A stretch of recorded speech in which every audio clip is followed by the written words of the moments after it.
that wasn't a foul. That doesn't meet the threshold for a foul, and the goal should have stood. There was all sorts of jostling going on here. I think Walker-Peters actually commits a bigger foul on Romero. James Maddison, who is not happy. Sometimes people shoot from the hip with frustration. James Maddison's done it on this occasion. This is a goal that stops Chelsea getting all 3 points. I must have watched this 20 times. So how clear was this? How big an error was this? I don't think it was. Ouattara doesn't touch the ball. He doesn't clearly impact Reece James. That is my opinion. And I think the goal was right to stand. Hello and welcome to Men in Black, your weekly podcast where we dive into the most talked about refereeing decisions across the Premier League and make sure that you get the explanations you need. I'm Sam Matterface, joined by the former Premier League referee Chris Foy, who spent most of the weekend on a grass verge listening to talkSPORT because he had a tyre blowout. See, referees don't check everything before they travel. The international break is over, the Premier League is back, and so are we. And remember, if you want to go back and listen to any of the other episodes that we've got previous to today, then you can find us on the talkSPORT YouTube channel. We're also on the Premier League All Access feed, wherever you get your podcasts from. Let's get on with it, and we're going to start with a bit of pushing and shoving at the London Stadium.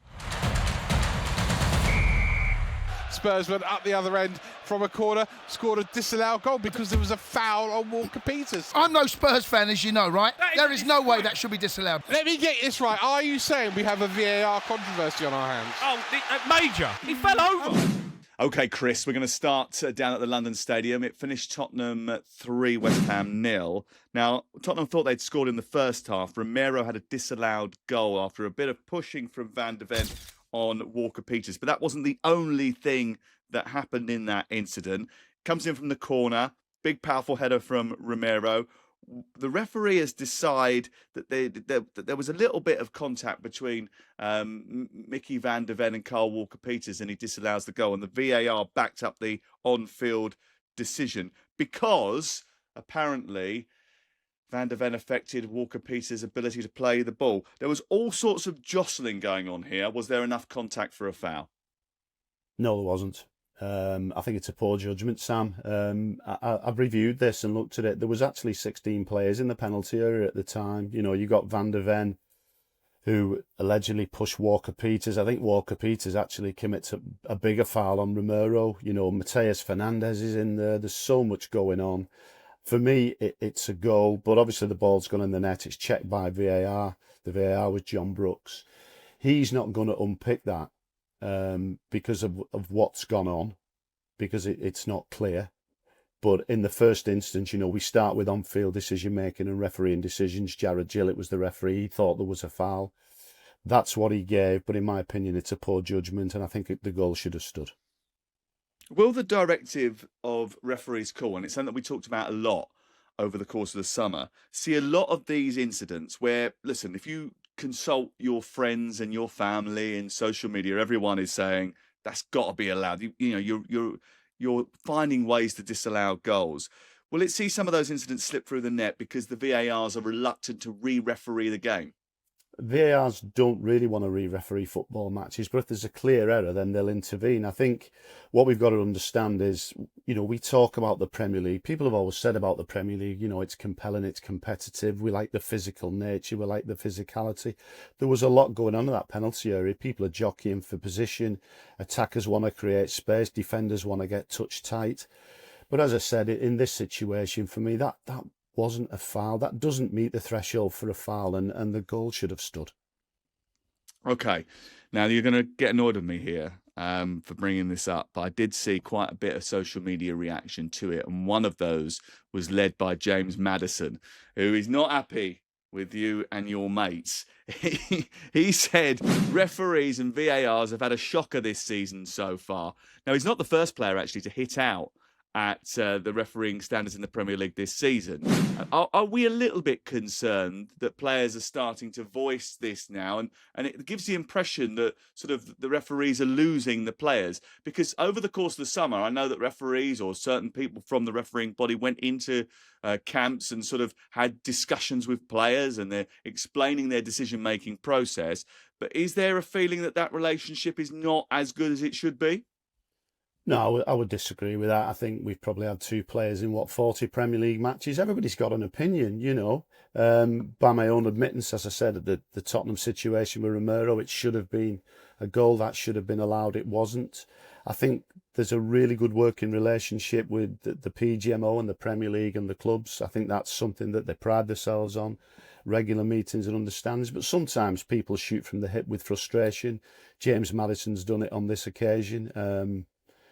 Everybody has an opinion, don't they? Social media is where we are at the moment, and you're probably not better off not going down that route because of some of the stuff you actually read.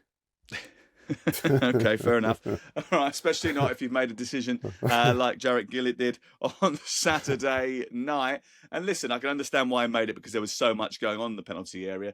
But once you have a look at it again, you know that that goal has to stand. Not that it affected the Tottenham performance or the victory because West Ham were so bad. Okay, let's move on. Flicked on, it's in! Fabio Carvalho! And there's a VAR check taking place. Was there an offside? Was it Ouattara at the near post? No. Goal given. Check complete. 2-2. It's Brentford 2, Chelsea 2 next. And now I've got to talk to you about this one because I'm not happy about it. I've got to be honest with you. Explain how, at the end of this game, right in the thick of all of the action as this long torpedo throw comes in, how the Brentford player, Dogso Ouattara, who is in an offside position from the flick on, is not making a movement that influences the ability of either the goalkeeper or the rest of the defence to play the ball. Because every little movement at this juncture is a distraction at that speed and with that distance to goal. This is a goal that stops Chelsea getting all 3 points. It's great for Brentford. They get a point as a result of it, and they probably deserved it over the piece. However, this decision directly impacts the result of the game. Explain it to me. Who's your team, Sam? That's not relevant at this juncture. I was really annoyed about it, I've got to be honest with you. Well, loads of people were, though. Yeah, I understand where people are coming from for this. And if I was in the VAR chair, you'd probably hate me because I've probably watched this 20 times. And the more I watch it, you know, you're looking at the law in relation to offside, and we talk about, you know, clearly attempting to play the ball when it's close, but does it impact? It's not, you know, it's not an automatic offence to be in that offside position. And Ouattara, he doesn't touch the ball. And when you look at it, it's a throw-in, as you say, that's been launched in. He doesn't touch the ball, does he? Is it a clear impact? I'm going to divide opinions, Sam, with this, and Chelsea fans will shout at me, but I just don't see it as him clearly impacting on Reece James. And then, because when I watched this in real time, I got sort of beaten up and concerned with the Van der Berg bit, because I was thinking they were checking Van der Berg, whether it's touched him and gone on to Carvalho for the goal. But it's one that will divide opinion. It's a massive subjective thing, this. And what I would say is VAR's not there to re-referee and not forensically examine. So we go with the on-field decision. The VAR's checked it. They felt that it wasn't, the action wasn't affecting Reece James, and it was allowed to stand. And I understand that, but it's one that will divide opinion. It really will. Well, it certainly does divide opinion. And I'll tell you why, because there's a lot going on in the box at this time, right? Okay, the long throw goes in. Everyone's really congested in front of the goalkeeper, Robert Sanchez. Now, tell me if I'm wrong, but the law does state that if you are in an offside position and when the flick on happens, Ouattara is in an offside position, right? Yeah. VAR, James Bell and Stuart Atwell is the referee here. They would have checked that, or James Bell certainly would have checked that. But what he has to assess is whether or not the movement of Ouattara impacts the ability to play the ball on the other players. Now, if you're a goalkeeper or a defender in that situation, surely any little movement means that you have to react to it because you don't know, you can't measure at that moment whether he's in an offside position or not. So surely every single movement impacts somebody else's ability to make a decision to play the ball, no? I would suggest that when you're in that position, your sole focus is on the ball. That's what you're looking at. Now, what we don't want to do in this situation is be re-refereeing and going frame by frame by frame by frame and breaking it down. As I said to you, I must have watched this 20 times. So how clear was this? How big an error was this? I don't think it was. I understand where people are coming from.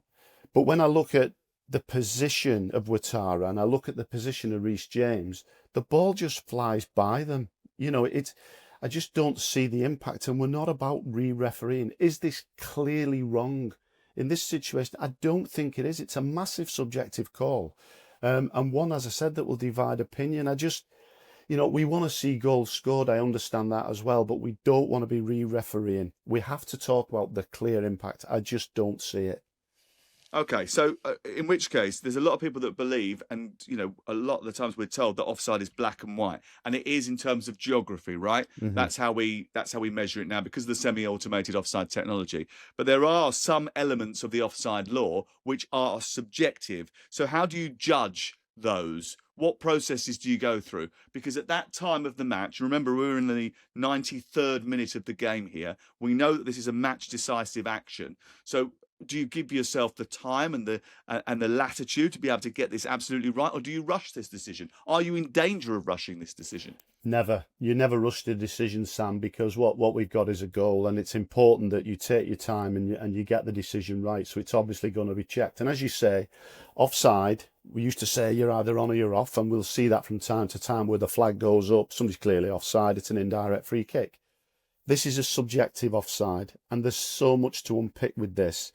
As I said, I looked at it 20 times, and I looked at it again this morning, and I'm unpicking and unpicking. That's not what VAR is for. It's not about unpicking. Is it because it's not clear? It's because it doesn't immediately stand out to you. If it immediately stood out to you, you would say, take the goal off. But because you have to look at it 20 times, you're thinking, well, in which case it's subjective. Therefore, I have to stand back. As a VAR, I would stand back in that situation. You would look at it, but what you don't want to do is keep looking at it and keep looking at, because whatever you do in this situation is a VAR is you're wrong. If you go too quick, you're wrong. If you go too slow, it needs to be faster. It needs to be faster. What you need is clear evidence. And as we said, Ouattara doesn't touch the ball. He doesn't clearly impact Reece James. That is my opinion. And I think the goal was right to stand. Well, as you said, it would divide opinion. And it does. It's Sunday now, and Liverpool beat Burnley by 1-0 late in the game. But before that, after the 16th minute, we were all talking about Leslie Ugochukwu. Now, he would go on to get sent off later in the game. However, could he have been sent off earlier? He went in on a challenge, full-blooded, on Alexis McAllister. Michael Oliver handed him a yellow card, and the VAR looked at it and decided that that was the correct decision. Now, he was coming in from the side. He was off the floor. His studs were showing. He did get a bit of the ball, but he definitely contacted the player above the ankle. Now, I think when we look at this, sometimes we think, well, hold on, anything above the ankle, and we're thinking red card here. But is this one right on the very border of what's permissible, Chris? I wouldn't disagree with you, Sam. I think he slides in. That is the important thing. He slides in and he's low. The second bit to this is he plays the ball, and there is a bit of a follow through, and he catches Alexis McAllister on the ankle. I think it fits the definition of a reckless challenge. And bearing in mind where the referee is Michael Oliver, he's in a superb position to make this judgment. But as you say, it's right on the border. I think had he have not played the ball, then we may well have seen a different coloured card. But in this situation, because he plays the ball, he slides in, he's low, he's not off the ground, it's reckless. And what reckless says is a disregard to the danger or the consequences in that situation. So, in my opinion, that's a yellow card. Okay, can you explain to me the definition between these terms that we hear all the time, right? Because I hear, especially from justifications of decisions that have been made, that a challenge is either careless, it's reckless, there's excessive force being used. So just explain to me what the coding is there and what determines what is careless and what is reckless. Because you're telling me, I thought it was eradicated now that the defence in law was he got the ball.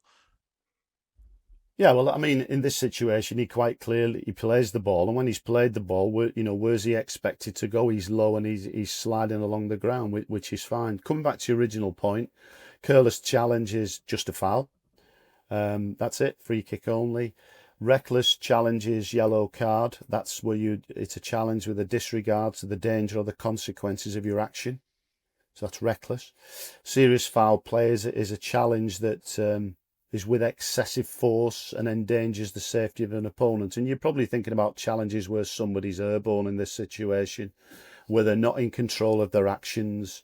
They're not playing the ball, and the point of contact and the speed and the intensity in these challenges is really, really important. Okay, thank you very much. That clarifies it. I've made those notes, so I'll take those with me this week.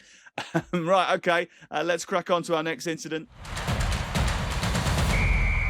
Newcastle beat Wolverhampton Wanderers by a 1-0. There's lots of discussions here with lots of different abbreviations. You know, we've got Dogso, SFP, and VC to go through. If you don't know what any of those means, we'll do our best to explain them to you. This is Harvey Barnes going towards goal, gets away only for Yerson Mosquera to sort of... Listen, he was a second to last defender.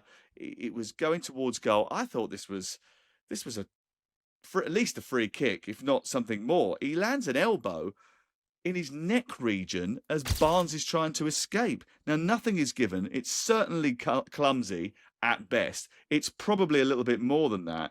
And there's a few questions here because the referee obviously deems this to be a normal coming together. It doesn't look like that to me. Should the VAR have intervened here?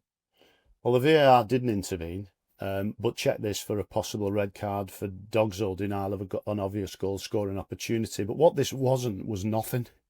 Let's be honest about that. I mean, it's strong defending that was just taken a little bit too far. It was a really strong challenge. The arm was up and he caught him across the neck and it was a foul. So it wasn't a play on, that's for sure. I think that when they checked it for denial of a goal scoring opportunity, the ball had moved away to the right and was bouncing. It was high, it was shoulder height, and there was a covering defender. So that probably took away the obvious bit from the denial of an obvious goal scoring opportunity. It became a possibility. But what this wasn't was nothing, Sam. I think had we have seen the referee give a free kick and a yellow card from sporting behaviour, then I wouldn't have too many disagreements with that. There's certainly middle ground here. I don't think it's denial, but it certainly wasn't nothing. And it's not serious foul play, which is SFP, by the way. Very good. There you're learning. No, it wasn't. I'm learning the lingo. Yeah, you learn the lingo. You're doing great. It was a challenge. It was a strong challenge. It was the arm up, and he catches him. It's the forearm. It's not a violent act. It's a foul. It was well worthy of a yellow card for reckless play, in my opinion, and a direct free kick, but not a Dogso. What is the difference between serious foul play and violent contact? VC. VC, very good. Violent conduct is striking, brutality. So if you headbutt someone, you punch them, you use your elbow. When you're not challenging for the ball, that's violent conduct. Serious foul play is when you're challenging for the ball, so it's a tackle or challenge. Where the ball is in playing distance, so you're challenging for that. So that's the difference. So striking is probably the best way to remember VC, Sam. Okay. After the match, the Wolves boss, Vitor Pereira, is not happy. He's laying into referees and VARs. He's saying that in the end, I have a question. How is it possible for a team to press, to be aggressive, to win duels? If we get yellow cards for a lot of incidents, it's spoiled our game. It's not possible to be aggressive and compete at this level when yellow cards in the middle of the field. And then he went on to list all of the yellow cards that were given to his team. First challenge for Krejci, first challenge for Menezes. He was happy about the one for João Gomez and Andre as well. So let's go through those and see if he has a point. Because, you know, in a sense, a lot of people will feel the same. They'll sit there and they'll look at the game and they'll say, you know, we need more contact. We need more ability to be aggressive in duels and be able to compete in the middle of the park in particular. We don't want a yellow card for every single foul. So Krejci's got a yellow card after 7 minutes, Andre after 31, Menezes after 67, João Gomez straight afterwards. Take me through them. Well, I mean, Chris Kavanagh was the referee in this game, and when you look at the challenges, you look at the first two, I mean, how can you have any complaints about those challenges? I mean, we're talking about the Premier League here, aren't we? We're talking about where we're probably more physical than most other leagues around Europe. You know, we see tackles, we see challenges. Tackles can change a game, and the referees manage as many situations as they can. And nobody, when I was refereeing, nobody managed a game of football more than me. But there are times when you've got to get involved. And when you look at the two, I think we'll go for 67 and 68. That's the time of the game we're entering the final quarter. I think one of those who was cautioned was a substitute. He's obviously come on to try and get a reaction from the team to sort of up it, because you're losing the game 1-0, and you're always going to get that. But not every foul is a yellow card, and we see a really, I would say a really low card count in the Premier League. But sometimes you can manage a situation with just giving a free kick. But when you see some of these challenges, I think there was 4 in total, Sam, I don't think you can have any complaints for those. Fascinating, really, because Vitor Pereira was managing a number of different leagues, and I'm sure there's a lot more yellow cards in some of those. I mean, I worked in the Spanish league for 3.5 years, and the amount of yellow cards that you get for the slightest challenge there is crazy. And in Europe as well, we see a sort of differential in terms of a lower threshold for contact. Talk to me about game management, though, because referees I've spoken to have to sort of take into consideration the nature of the game and the way the game is being played at that moment. And sometimes they will use a yellow card as a tool to cool heads. Is that the right way of going about things? I think what you've got to do as a referee is use all your skills and attributes. I mentioned before, as a referee, I was never the quickest, but one of the things that I really worked on was my man management.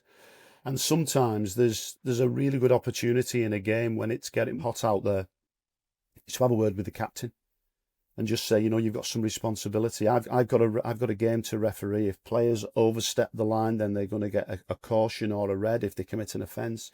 But you might want to speak to the captain and say, look, you've got a responsibility as well, for your team and your players. Go and have a quiet word with them, because they're just getting a little bit excited. They're just taking it a little bit too far. And if I've got to intervene, it may well be yellow or red. So we're all in it together. We're all working hard to, you want to keep 11 players on the pitch, obviously you do. But if somebody oversteps the mark and they're worthy of a yellow card or a red card, then so be it. But as I said, players have to take responsibility of themselves as well. They have a duty when they're out there. But moreover, the captain takes responsibility for the team, and sometimes a quiet word from him will make a heck of a difference. There are the odd referee, though, Chris, that likes to give out more cards than Clinton's, though. Every now and again. It just seems to be like out there straight away. Was that you? No, I used to take my time, get my book out, write it down, then show it out. Just take the heat out and the emotion away. Just calm it all down. Like I'm calming you down today. Just calm down. So good at just bringing the temperature back down to a normal, palatable level. Okay, we want to talk about temperatures as we get into how to referee a derby match. Okay, this weekend was Derby Central.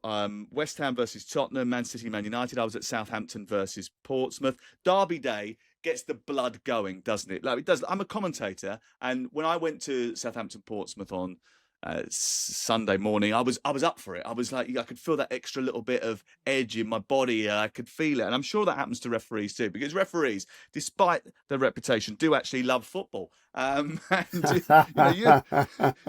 you love a game as well. And I have to check myself to make sure that you're trying to keep it level when everybody else is going absolutely crackers. So how do referees approach a big, high-profile derby?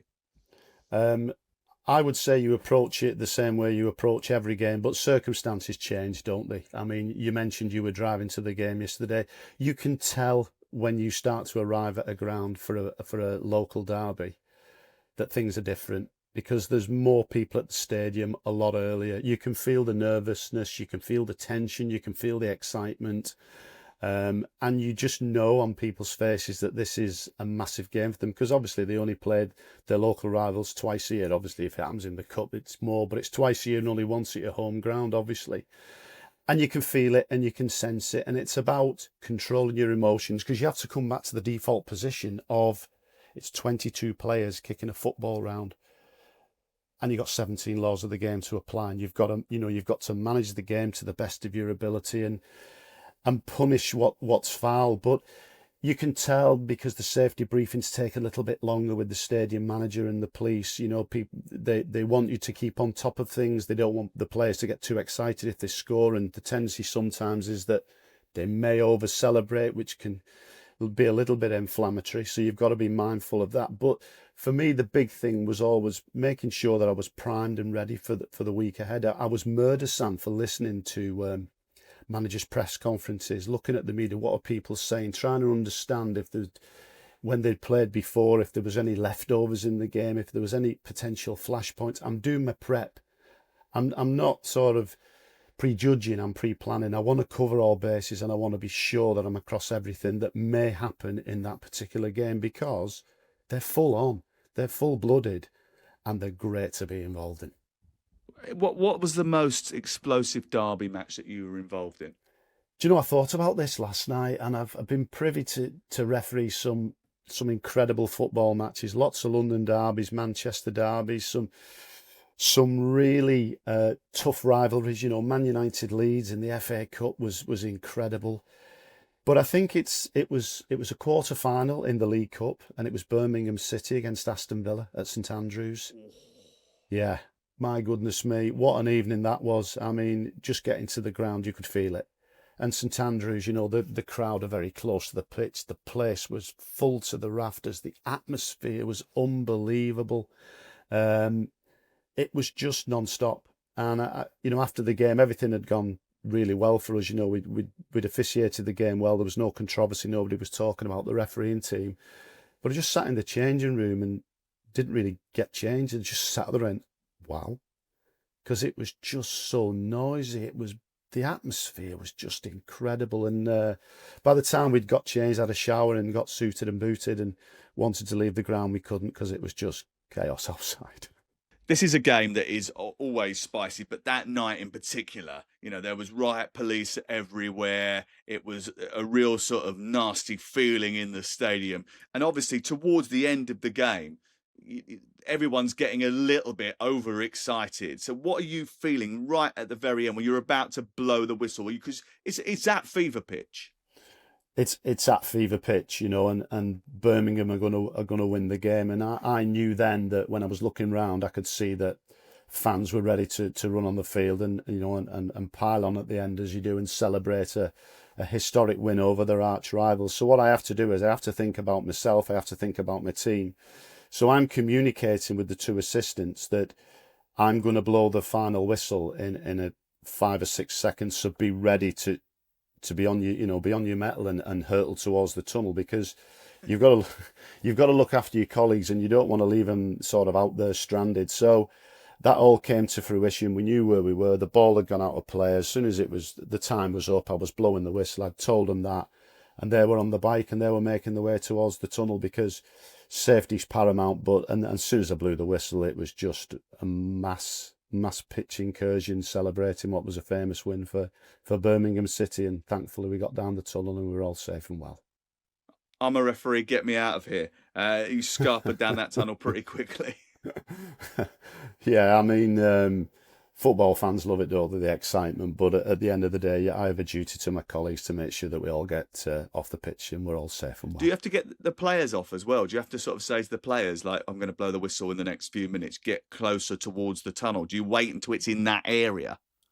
Not really, no. What you've got, I mean, as the sole judge of time, the timekeeper, you blow the whistle when the time's up, and the players generally know that they're gonna be leaving the field, and there was enough stewards and police there at the time to make sure that people were getting off. But sometimes you can't control how many people actually do come on the field. But it was a game I'll certainly remember for a long time.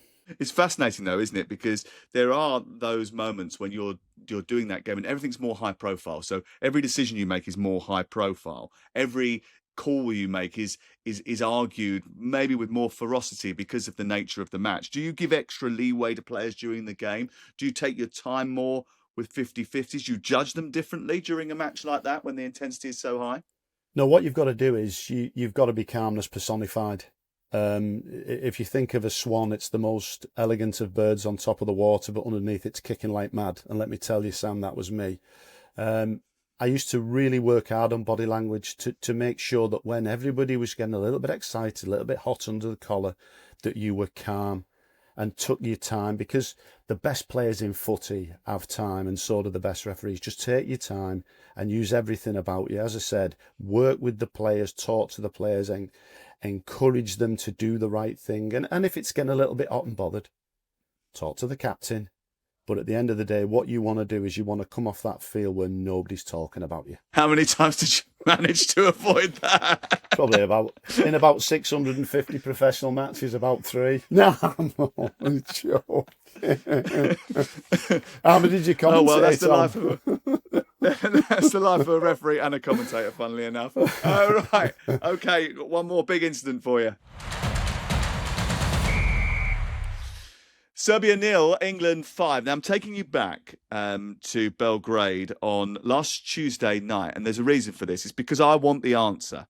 Because I was watching the game, I was commentating on the game, and Harry Kane is getting away from his last man, Milenkovic. And by the way, Kane was brilliant that night. Milenkovic had his measure in the European Championship game between the two 12 months previous, and he was like, I ain't having that again. In fact, I spoke to him the day before, and I could tell he was ruthlessly determined to ensure that he was going to win that duel this time around. And he ended up getting wiped out, getting Milenkovic sent off, and he was absolutely delighted at it, by the way. But I expected, and I think most people expected, Clement Turpin, as he makes a challenge, to produce a yellow card, because to me, he is going away from goal. But presumably, Clement Turpin, the French referee, believes that this is the denial of a clear goal-scoring opportunity. Now, does that meet the criteria for Dogso?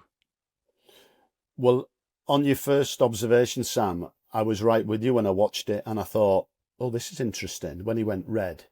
And when I looked at it again, and I made a good point of sort of analysing this, the way Harry Kane was running was virtually parallel with the edge of the penalty area, the line that runs towards the goal line. So he's very wide. He wasn't very wide. He was as wide as the penalty area. So I'm thinking, okay, we don't see too many of these. So let's go through the criteria. So distance from goal is fine. Direction of travel, well, he's travelling towards the goal. He was in possession of the ball. Let me finish, Sam.